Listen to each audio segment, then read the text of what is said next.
இந்த போறப்பு தான் hi friends, welcome to chef Brinda cooks. இன்னைக்கு நம்ம பார்க்க போகிறது சோயா பீன்ஸ் ஃப்ரை. இதுதான் நம்ம சேனலுக்கு ஃபர்ஸ்ட் டைம் வரீங்கன்னா சப்ஸ்கிரைப் பண்ணிவிட்டு கூடவே இருக்க பெல் ஐகானையும் கிளிக் பண்ணிக்கோங்க. வாங்க எப்படி செய்யணும்னு பார்ப்போம். அதுக்கு 1 லிட்டர் அளவு தண்ணி ஊற்றிக்கோங்க. நல்லா கொதிச்சு வந்ததும் 2 கப் அளவு சோயா பீன்ஸ் போட்டு 5 நிமிஷம் ஊற விட்டுருங்க. சூடு ஆறுனதும் அதில் இருக்க சோயா மட்டும் எடுத்து தண்ணியை வடிகட்டி எடுத்து வச்சுக்கோங்க. பாருங்கள், தண்ணி வடிகட்டி எடுத்தாச்சு. ஃப்ரை எப்படி செய்யணும்னு பார்ப்போம். கடாயில் 2 ஸ்பூன் எண்ணெய் ஊற்றி எண்ணெய் காஞ்சதும் கடுகு போட்டு நல்லா பொரிஞ்சதும் கட் பண்ணி வச்ச பெரிய வெங்காயம் கருவேப்பிலை சேர்த்து நல்லா வதக்கிக்கோங்க. நல்லா வதக்கினதும் ஜீரகத்தூள், சோம்புத்தூள், பெப்பர் தூள் போட்டு நல்லா வதக்கிக்கோங்க. பாருங்கள், நல்லா வதங்கிருச்சு.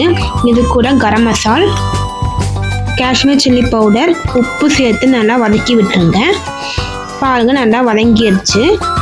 இது கூட நம்ம வடிகட்டி வச்ச சோயாபீன்ஸை சேர்த்து நல்லா மிக்ஸ் பண்ணி எடுத்துக்கோங்க. மசாலா நல்லா மிக்ஸ் ஆனதும் கொஞ்சம் தண்ணி ஊற்றி மிக்ஸ் பண்ணிவிட்டு மூடி போட்டு நல்லா வேக விடுங்க. மூடியை திறந்து நல்லா மிக்ஸ் பண்ணிவிட்டு மறுபடியும் மூடி போட்டு மூடி வச்சிருங்க.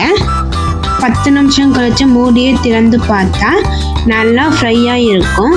பாருங்கள், நல்லா ஃப்ரை ஆயிடுச்சு. இப்படியே இறக்கினால் சுவையான சோயா பீன்ஸ் ஃப்ரை ரெடி. இதுதான் நம்ம சேனல் ஃபர்ஸ்ட் டைம் வரீங்கன்னா சப்ஸ்கிரைப் பண்ணிவிட்டு கூடவே இருக்க பெல் ஐக்கானையும் கிளிக் பண்ணிக்கோங்க. இந்த சோயா பீன்ஸ் ஃப்ரை ரெசிபி உங்களுக்கு பிடிச்சிருந்துச்சுன்னா லைக் அண்ட் ஷேர் பண்ணுங்கள்.